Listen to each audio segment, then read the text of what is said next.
Bienvenue à ce webinaire. Donc, il y a quelque temps, nous avons fait un post sur LinkedIn qui s'appelait donc J'ai gagné la course, c'est quoi le problème, qui avait donc très bien marché. Et donc, nous avons eu l'idée d'aller plus loin en faisant donc un webinaire sur le même sujet. Donc, je ne vais pas en dire plus, évidemment, pour ne pas divulgacher ou spoiler le contenu de ce séminaire. Donc, je m'appelle Bernard Corr et je m'occuperai donc des sondages et la coordination des réponses, qui se feront évidemment principalement à la fin du séminaire. François Joubert et Koshi Iyama seront les présentateurs de ce webinaire. Alors, pour celles et ceux qui ne connaissent pas Axiom, qui est Axiom? Donc, nous avons 4 principales missions qui sont donc le conseil, la formation, les diagnostics et audits et enfin le coaching. Donc, voilà les missions principales de notre cabinet Axiom. Donc, maintenant, je vais te laisser la parole, François.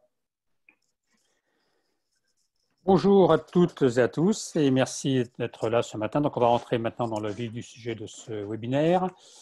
Alors, l'agenda, une petite introduction pour fixer le contexte. Ensuite, on verra comment partir d'un succès pour sortir de sa zone de confort, reproduire un succès plutôt que reproduire ses erreurs. Le succès permet d'aborder de façon positive les erreurs dites humaines. On verra comment faire émerger les talents au sein de vos équipes. Et ensuite, je passerai la parole à Koshi qui complétera sur la capitalisation, comment capitaliser les succès, sur les succès, et ne pas se contenter de la réussite d'aujourd'hui.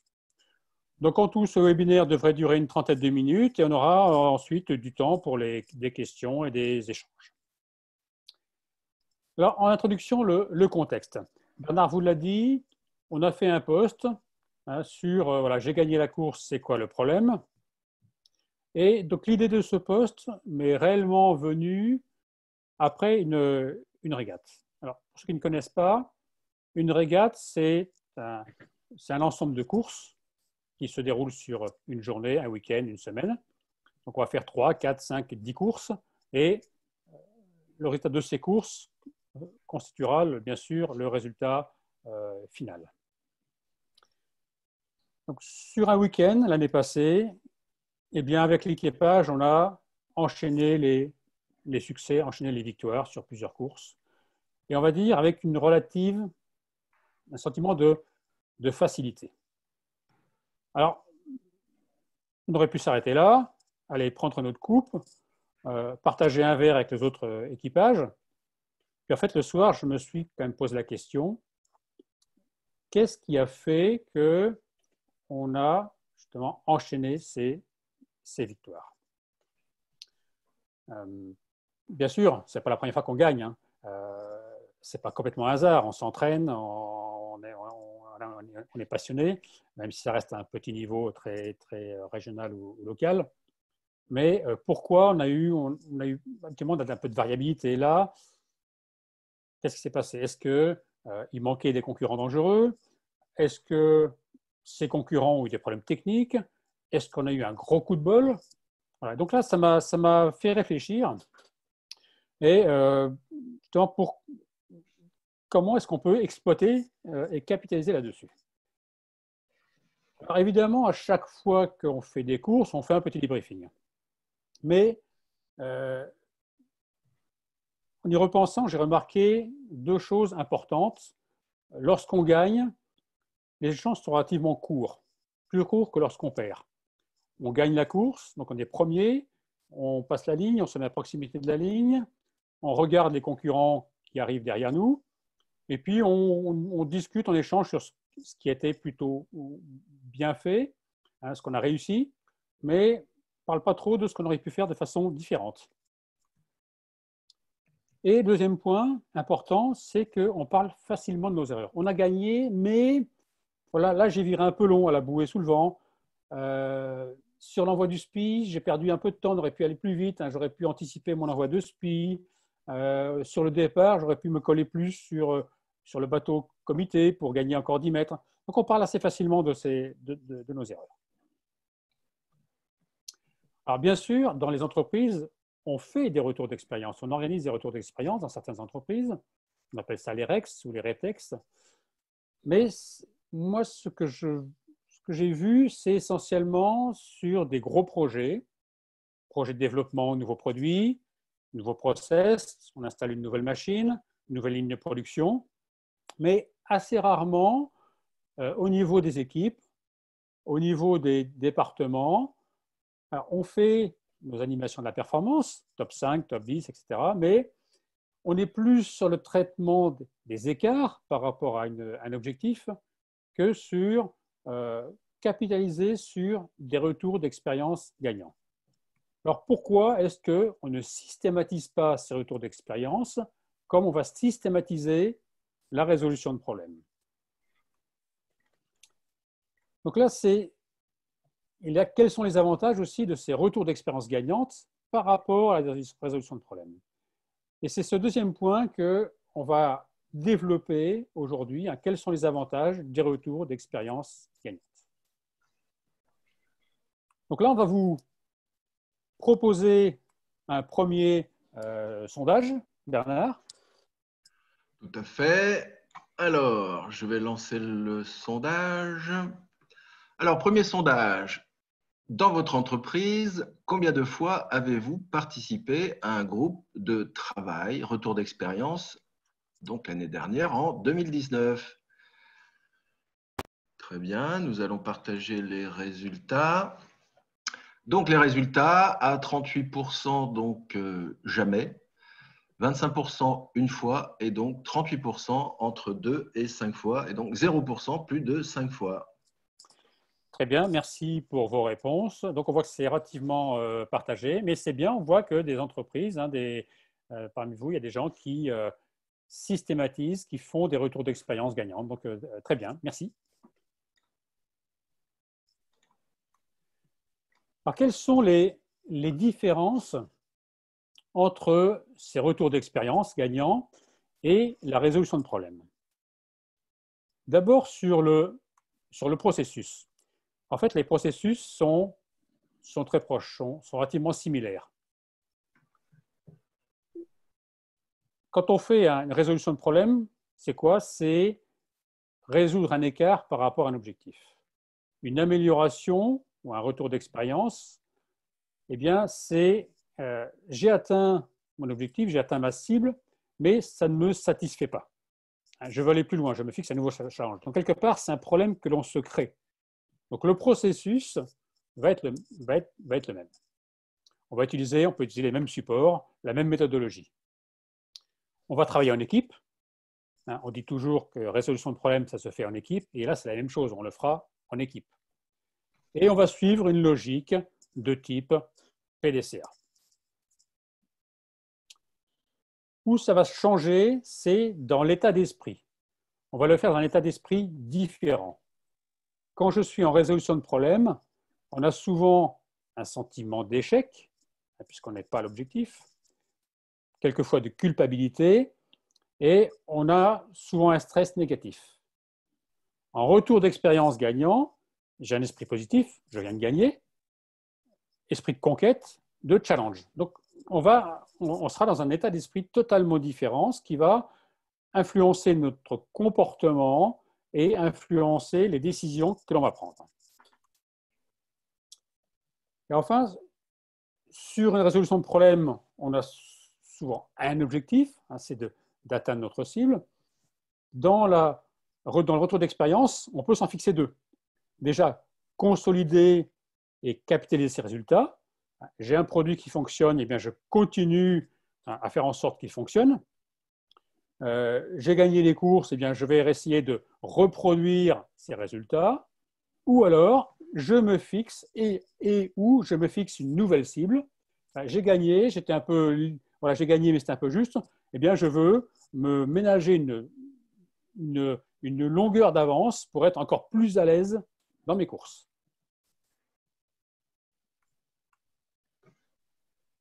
Alors, comment on va profiter de ce succès pour sortir de sa zone de confort? En résolution de problème, j'ai souvent des contraintes. Contraintes de délai, contrainte de coût, contrainte de ressources. Alors, donc, résolution de problème, je ne suis pas l'objectif, donc je n'arrive pas à livrer parce que j'ai des problèmes de qualité. Je suis plus cher que l'objectif. Soit j'ai dû mettre des ressources en plus pour fabriquer mon produit parce que ça ne fonctionnait pas comme je voulais. Toutes mes ressources sont prises pour produire, pour trier, et je n'ai pas le temps pour faire la résolution de problème. Et bien souvent, avec ça, j'ai la pression de la direction. Ce qui fait que je vais souvent aller vers des solutions relativement conservatrices de type retour au standard. Quand je suis en retour d'expérience gagnant, eh bien là, je vais pouvoir me permettre de prendre plus de risques, aller vers de l'innovation, des idées nouvelles, faire des essais. J'ai un peu d'avance, j'ai de l'avance sur mes concurrents, eh bien je vais essayer des choses. Ça me permet de faire une bonne marge quelque part, eh bien je vais utiliser une partie de marge pour faire des essais. Pourquoi pas aller vers des solutions de rupture. Vous voyez, ça va être les solutions risquent d'être différentes quand je suis en retour d'expérience qu'en résolution de problèmes. Par contre, il y a un point qui est assez important, c'est ce qu'on appelle le dilemme. Quand je suis en retour d'expérience gagnant, comment est-ce que je me positionne? Est-ce que je me positionne court terme ou moyen-long terme? Je donne un exemple. Alors, je vais rester sur ce fil conducteur qui est ma fameuse régate. Sur la journée ou le week-end, j'ai 5 courses à faire. J'ai gagné les 4 premières courses. Donc, j'ai un bon potentiel d'avance. Qu'est-ce que je fais, cette avance? Est-ce que je pense court terme? Il ne me reste plus qu'une course à gagner et je monte sur la première place du podium. Donc, je ne prends aucun risque. Je me mets dans le paquet, je contrôle mes adversaires et je suis sûr de garder ma première place sur le podium. Ça, c'est court terme. Ou est-ce que je me dis, finalement, j'ai une bonne avance, j'ai déjà vu des choses sur les précédentes courses, mais je vais tester. Et là, peut-être que je peux prendre plus de risques sur le départ, par exemple. Je vais me positionner encore plus près de la ligne, plus près du bateau, au risque de louper mon départ, de refaire un tour pour rien. Et là, je peux vraiment perdre la course. Et si je la perds, si je suis vraiment dans le peloton de queue, ça peut mettre en péril ma première place sur le podium.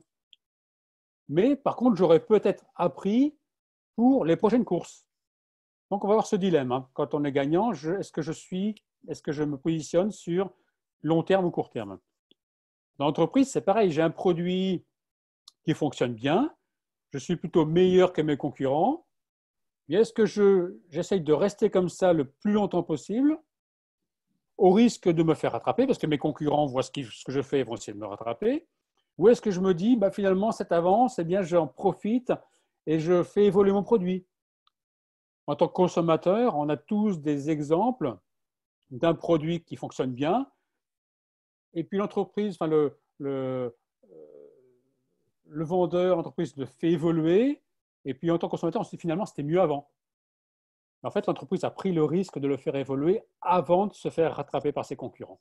Donc, on a ce dilemme, et c'est important de le prendre en compte. Alors, reproduire un succès plutôt que reproduire ses erreurs. Donc, on va identifier ce qui a bien fonctionné et on va le standardiser. Standardiser les opérations simples pour pouvoir pour reproduire à l'identique. C'est plus facile de reproduire quelque chose que j'ai déjà fait, ça nous a permis de gagner. Donc tout le monde est complètement convaincu et impliqué de ce standard, donc c'est facile de le faire appliquer. On va en faire des gestes réflexes qui vont nous permettre les gestes réflexes, quels vont être l'apport, l'avantage? C'est de pouvoir libérer notre esprit pour le consacrer à des opérations plus complexes. Vous avez tous vous connaissez tous le problème de la charge mentale, qui est bien souvent sous-estimée dans les entreprises. Eh bien, standardiser les opérations simples, ça va permettre de supprimer, d'alléger la charge mentale et justement de faire autre chose.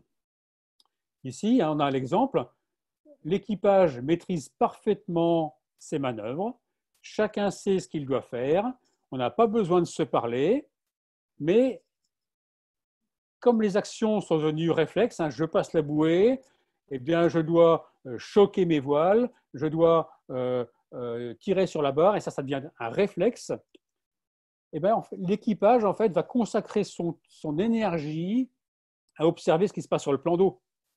J'observe mes concurrents, j'observe le plan d'eau, est-ce que j'ai le vent qui est en train de tourner, est-ce que j'ai des vagues qui vont me gêner, etc., etc. Donc, vous voyez, on va améliorer notre performance parce que j'ai standardisé les opérations. Et encore une fois, c'est beaucoup plus facile de reproduire ce qui a marché que, bien sûr, reproduire ses erreurs. J'ai un exemple qui me vient en tête. Là, avec mes collègues, nous sommes allés nous former au Japon et dans une entreprise qui forme les opérateurs pour Toyota. Et bien, dans les premières journées de formation, les opérateurs qui sont destinés à faire de l'assemblage, du montage, on va les entraîner à visser. Ils ont des supports et ils vont visser. Ils ont une visseuse, ils ont des vis, des écrous dans toutes les positions sur des plaques. Et en fait, pourquoi? C'est pour que ce geste devienne complètement un réflexe. Et pendant que l'opérateur va visser, bien, il pourra penser à l'opération suivante. Il pourra faire un contrôle en même temps. Vous voyez, donc, on va justement supprimer de la charge mentale en mettant ces gestes comme étant des gestes réflexes. On a un deuxième sondage, Bernard?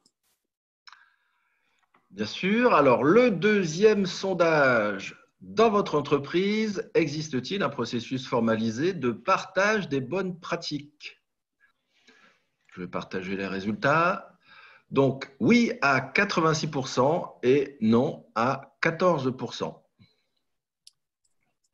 Merci Bernard, bravo pour ces résultats. Donc on voit que chez vous, bien, il y a effectivement majoritairement un partage des bonnes pratiques. Koshi reviendra dessus. On peut avoir plusieurs formes de partage des bonnes pratiques. Déjà, le systématiser comme vous le faites. Je fais une résolution de problème. Bien, dans mon processus de résolution de problème, bien sûr, je valide les résultats. Je m'assure que les nouveaux standards sont en place et sont appliqués. Et je peux aussi avoir la case « Partage des bonnes pratiques ». Est-ce que j'ai bien formalisé les bonnes pratiques pour les partager? On peut les partager de façon visuelle, c'est-à-dire j'affiche sur le terrain les bonnes pratiques, je partage avec mes collègues. Et on peut aussi, comme certaines entreprises, des grands groupes, que j'ai connus également, où on a sur un serveur possibilité de déposer toutes les bonnes pratiques pour pouvoir les partager au sein de la société, de l'entreprise. Voilà, merci.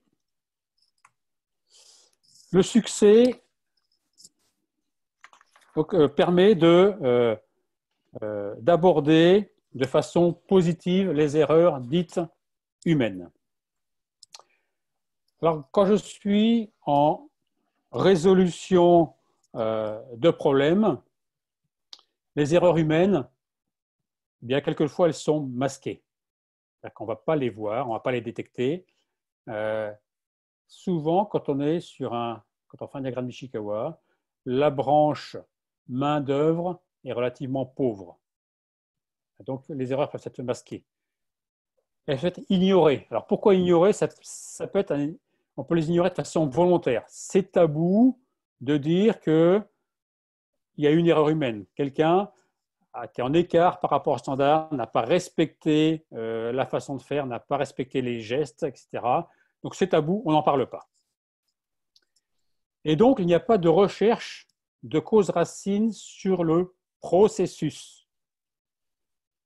Qu'est-ce qu'on fait assez souvent? Qu'est-ce qu'on voit dans l'entreprise quand on a une erreur humaine?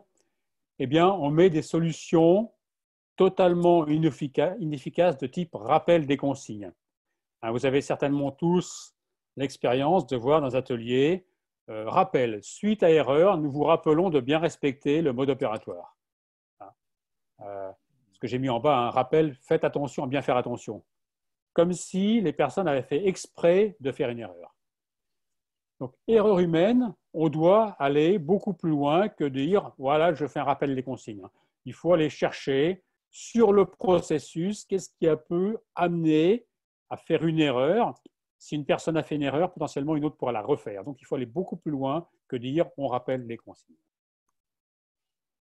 Quand je suis en retour d'expérience gagnant, c'est souvent très différent. On a gagné, mais les personnes exposent elles-mêmes le sujet, l'erreur humaine, parce que je peux avoir gagné aussi avoir fait une erreur.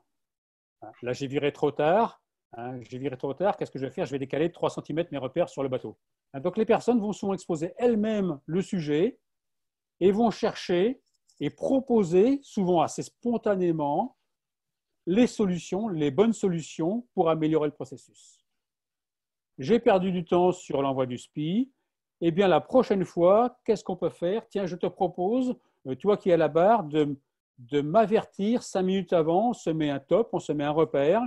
Comme ça, je vais pouvoir anticiper l'envoi du SPI. Donc, les gens vont proposer spontanément des solutions. Donc, le fait d'être dans un état d'esprit plutôt gagnant, eh bien, les gens parlent plus facilement de l'erreur humaine. Et bien sûr, c'est l'application du principe à ne pas juger, ne pas blâmer. Alors, faire émerger des talents au sein de vos équipes. Le retour d'expérience gagnant permet de mettre en valeur et de partager les points forts. Les points forts de l'équipe et les points forts des personnes. On est souvent dans l'entreprise, très souvent, en résolution de problèmes, à chercher des écarts, à combler des écarts. Mais assez rarement, on prend le temps de parler et de partager les points forts. Et c'est important pour la reconnaissance, que les gens sentent combien leur poste est important.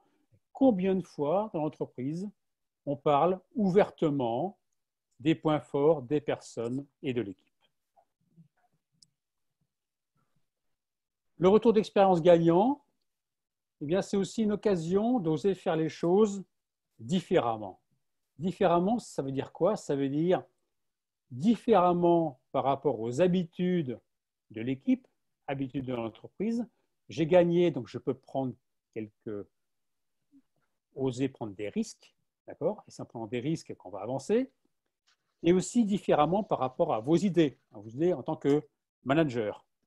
Donc, ça va nous permettre, c'est une excellente opportunité de bousculer nos paradigmes et de bousculer ceux de l'équipe.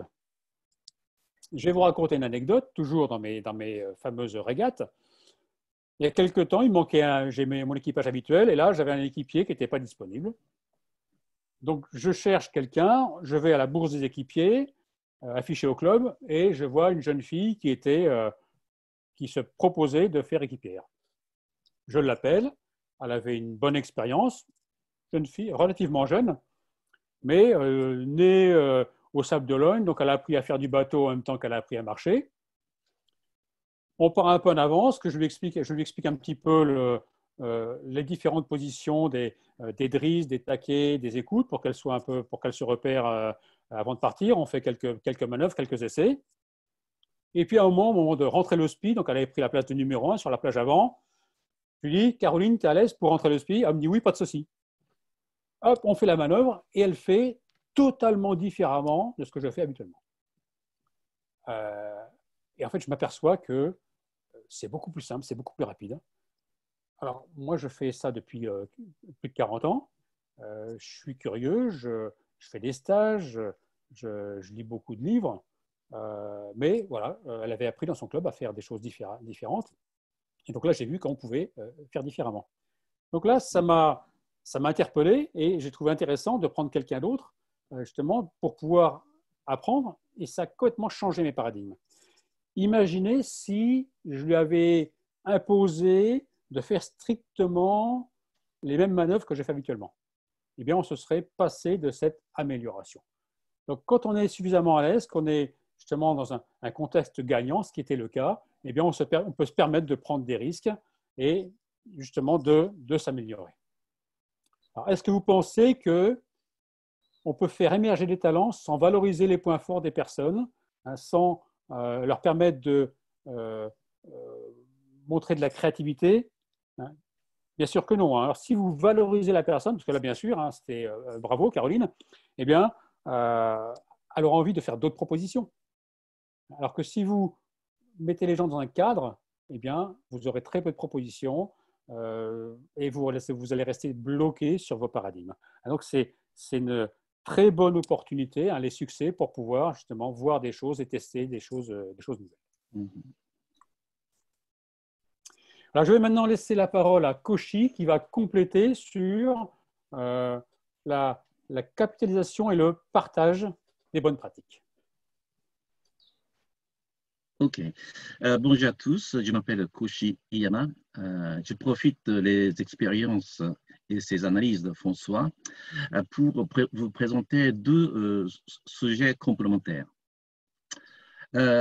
Comme le slide précédent de François fait émerger des talents au sein de vos équipes, si vous connaissez les MUDA indiqués par Toyota, il s'agit de la 8e MUDA, il s'agit de gaspillage d'entreprise, non profiter l'intelligence des salariés. C'est la 8e. Donc, tout cela, il faut créer l'occasion pour faire connaître les talents des acteurs. C'est pour cela que ce titre, ne pas clôturer le cycle PDCA quand l'action est terminée. Vous connaissez sans doute le PDCA, le cycle d'amélioration continue, planifié, déroulé et contrôlé ou bien confirmé et ancré. Et concernant l'organisation de l'entreprise, vous voyez, c'est à gauche pour vous, c'est le second pyramidal. Dans le schéma, donc le but et l'objectif, les informations sont transmises de façon verticale en respectant chacun son périmètre de responsabilité hiérarchique. Cependant, ce schéma doit être présent, le développement horizontal, celui de gauche à droite, et le développement horizontal de communication. Il s'agit de développement des améliorations en dépensant, si vous voulez, en dépassant le périmètre de la responsabilité hiérarchique. Donc, c'est une communication transversale et collégiale. En général, quand vous terminez une amélioration, vous recommencez à travailler un autre sujet d'amélioration. Mais chez Toyota, ils font systématiquement le déploiement horizontal des améliorations pour les autres endroits. C'est une action qui s'appelle Yokoten. Traduction littéraire, c'est le développement horizontal. Dans un livre de M. Kawabara, j'ai mis juste à côté, exemple, il a édité un livre en 2016, c'est récent, sous titre de PDCAF de Toyota. F comme follow en anglais et suivi ou exploitation en français. Donc, il disait que cette suivi est l'essentiel de la réussite de Toyota. Société sollicite aux employés d'apporter dans leur travail des idées additionnelles sur les idées transmises par la méthode de Yokoten. Donc, amélioration d'origine, créer une autre amélioration grâce à ce déploiement de Yokoten. Mais attention, ce concept de développement horizontal ne fonctionne que par l'attitude de partager les bonnes pratiques avec les autres. Et volontaire contribue au résultat global entreprise. Donc, il faut avoir l'esprit professionnel au sein du personnel. Ensuite, deuxième sujet, je voulais aborder ici, et ne pas se contenter des réussites. aujourd'hui comme étant la meilleure. C'est un esprit gagnant de l'excellence opérationnelle. Et lorsque nous avons vécu une réussite, nous avons tendance à vouloir renouveler la même méthode appliquée. Dit-on en France souvent, on ne change pas l'équipe gagnante. Mais si vous cherchez un résultat encore meilleur, il faudra parfois oublier cette réussite. Dans mes expériences pour la réforme de l'entreprise qui voulait percer le résultat médiocre, il fallait changer complètement le paradigme créé par l'expérience de la réussite des encadrants, surtout directeur de usine. Car le monde économique est aujourd'hui toujours en mouvement et permanent et les technologies évoluent très rapidement. Donc on ne peut pas toujours compter sur la méthode de réussite du passé. Donc, je vais vous donner certains exemples. Il y a deux cas. Ici, à gauche, Kitajima, Kosuke Kitajima, il est médailliste d'or de nouveau record de 100 mètres et 200 mètres de brasse aux Jeux Olympiques d'Athènes et de Pékin, a raconté quelque chose suivante. Quand il a gagné la première fois, il voulait changer la méthode d'entraînement. Malgré les conseils de ses reproches, qui souhaitaient maintenir la même méthode. Mais grâce à ce changement de la méthode d'entraînement, il a réussi sa deuxième victoire successive avec un autre record. Et deuxième exemple, celui que vous connaissez tous, Orono Taichi, disait que le progrès ne se produit seulement que par le dépassement du résultat précédent. Également, il a ajouté, celui qui gagne considère que le point d'arrivée est comme le point de départ. Voilà, je voulais passer ce message sur l'expérience de François. Donc, j'ai gagné la course. C'est quoi le problème? Voilà, je crois que c'est des exemples qui vous donnera certaines idées. Merci Koshi. Donc, on arrive à la conclusion de ce webinaire. Donc, c'est quoi le problème? Il y a vos concurrents, par définition, vous avez gagné, donc ils sont derrière vous. Donc, vos concurrents sont, eux, en résolution de problème.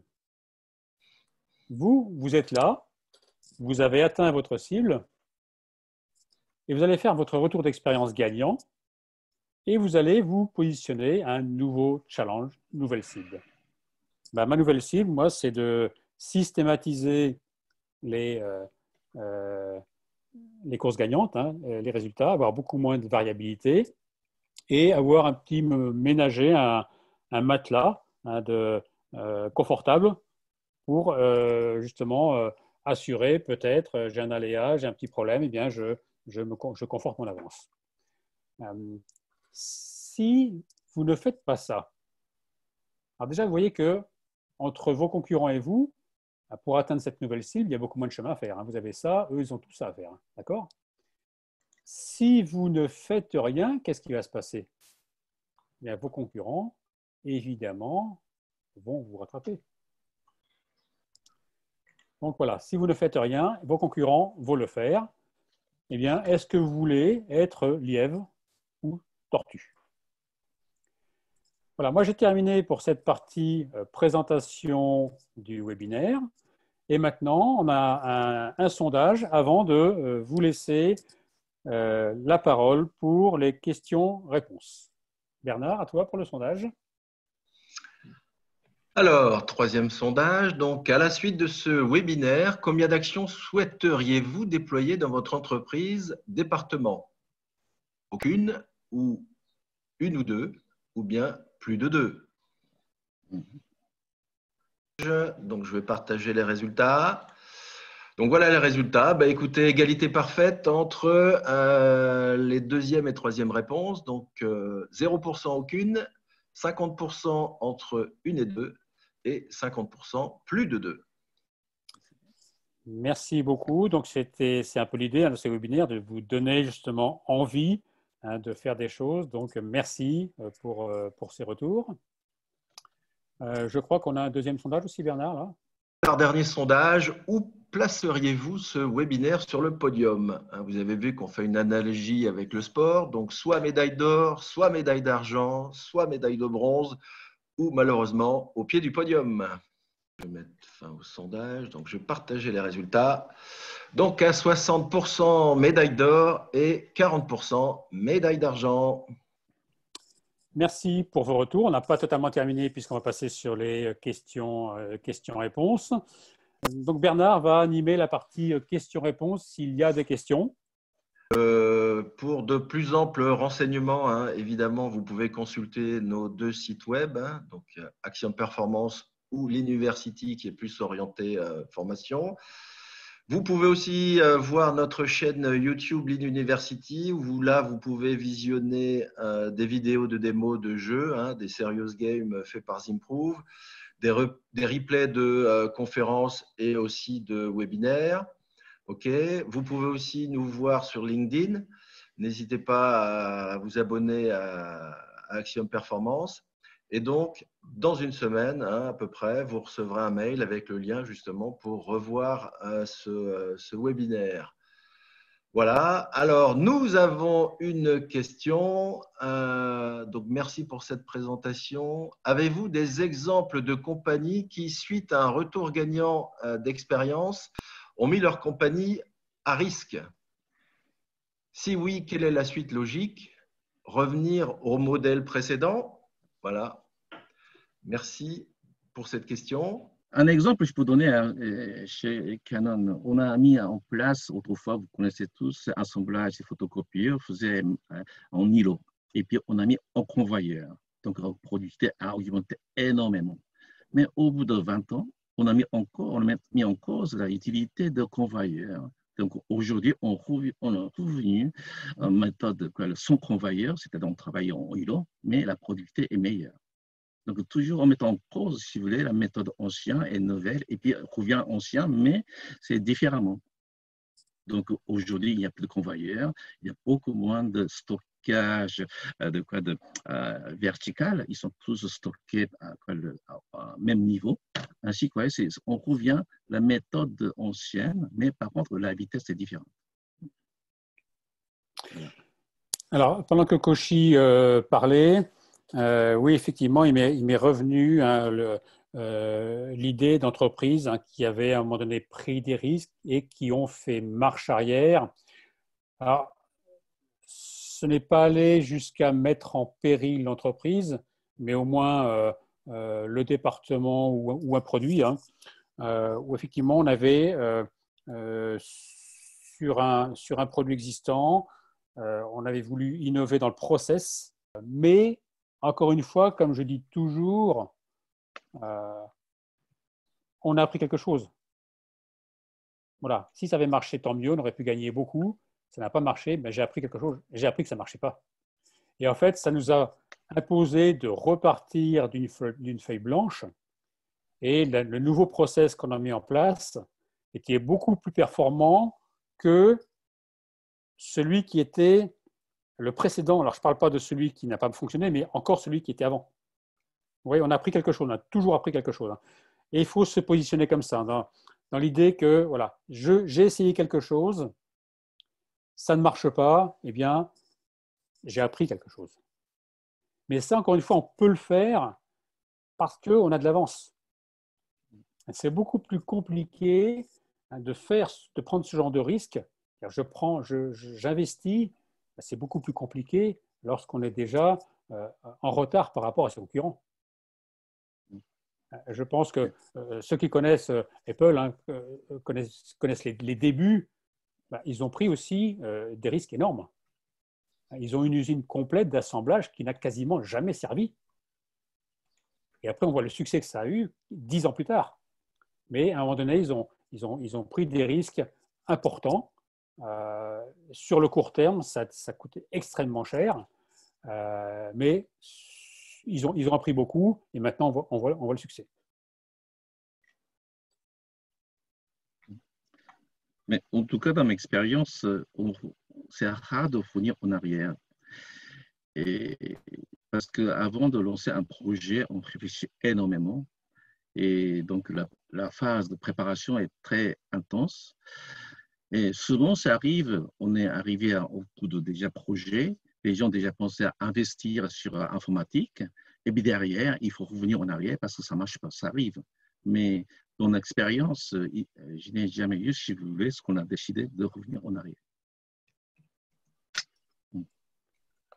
Merci, Koshi. S'il n'y a pas d'autres questions, eh bien, écoutez, je vous remercie beaucoup pour votre participation. Bon courage à toutes et à tous pour le déconfinement. Je pense que vous êtes tous en train de redémarrer ou peut-être certains ne se sont jamais arrêtés. Bien, écoutez, bon courage, bonne fin de semaine et au plaisir pour un nouveau webinaire. Au revoir. Au revoir. Merci à tous. Au revoir. Au revoir.